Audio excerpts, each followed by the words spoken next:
एक महिला योजना, उसमें बड़ी बड़ी गड़बड़ियां दिख रही हैं। दूसरा, आवास को लेकर के बहुत बड़ा वायदा किया गया था, उसमें क्या मिला सरगुजा को? आवास 18,000 संभवतः आवास का है पूरे प्रदेश में।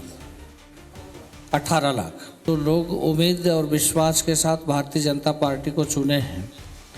उस उम्मीद में हम खरा उतरेंगे। जो पात्र हैं किन्हीं कारणों से उनका फार्म नहीं भराया, इस तरह का भी कुछ विषय आया है, तो निश्चित रूप से उनका अभी आने वाला समय में फार्म भराएगा। छत्तीसगढ़ का सबसे ऊंची चोटी कहते हैं गौर लाटा को। आपने कहा कि मेरे को अभी 7 महीने हुए हैं अपना संसद में रिप्रेजेंट करते हुए, लेकिन 2013 में आपको भगत साहब कह रहे थे दोनों तरफ का अनुभव है, थोड़ा उसके बारे में भी बता दीजिएगा कि 7 महीने का अनुभव यहाँ का कैसा रहा। वैसे तो उसके जल्दी आप चले गए थे 2013 के इलेक्शन के समय, 23 के इलेक्शन, माफ़ कीजिएगा, 2023 के इलेक्शन के समय आप चले गए थे, लेकिन वो एक्सपीरियंस आपका बदलने को लेकर कैसा रहा वो भी आप बता दीजिए। भगत जी को भी सुना दीजिए, हमारे दर्शकों को भी बताइए। और दूसरा, 3 सबसे बड़े फैक्टर रहे थे। एक, महिला योजना, उसमें बड़ी बड़ी गड़बड़ियाँ दिख रही हैं। दूसरा, आवास को लेकर के बहुत बड़ा वायदा किया गया था, उसमें क्या मिला सरगुजा को? एग्जैक्ट कोई फिगर, कोई नंबर है हमारे पास या नहीं है? फिर तीसरे पर आता हूं। देखिए, इसमें जहाँ तक आवास को लेकर के बात है, आवास 18,000 संभवतः आवास का है पूरे प्रदेश में।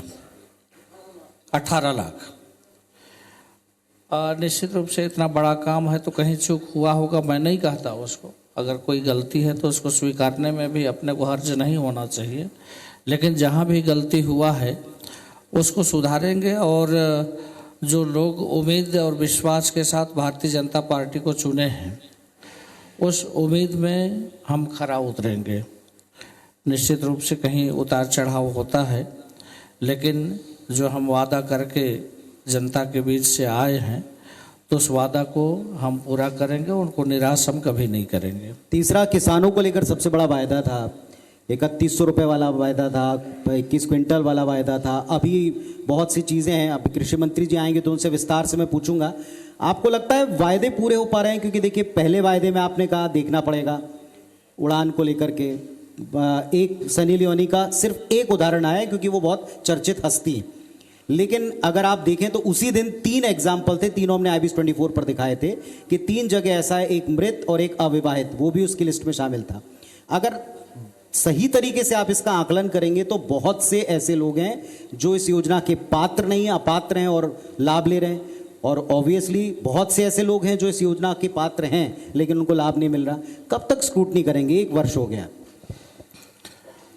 जो अपात्र हैं उनको तो नहीं मिलेगा, ये तो तय है।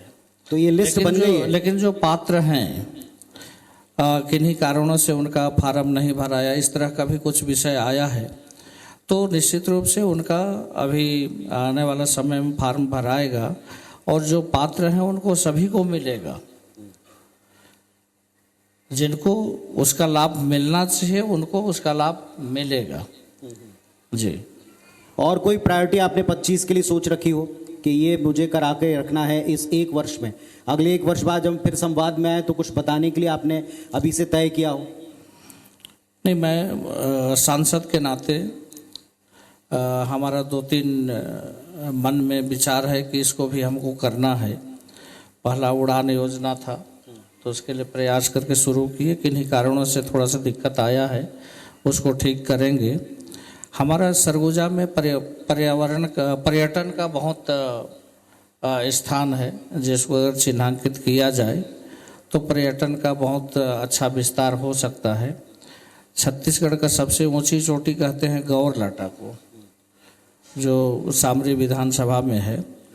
अभी न प्रदेश के नक्शे में है न देश के नक्शे में है। तो इस तरह से बहुत सारे ऐसे पर्यटन की जगह हैं जिसको चिन्हांकित करने का आवश्यकता है। इसको भी हम प्राथमिकता से करेंगे। इसके साथ साथ रेलवे विस्तार का काम है, उसमें अभी कुछ जगहों में काम चल रहा है। और जैसे अंबिकापुर रेणुकूट है या अंबिकापुर बरवाडी है, उस पर भी अभी सर्वे चल रहा है। उसमें जो प्राथमिकता में आएगा, जिसको करने से सरकार को भी लाभ होगी, ऐसे जो भी रेलवे लाइन होगा उसके लिए भी हम पूरा प्रयास करेंगे।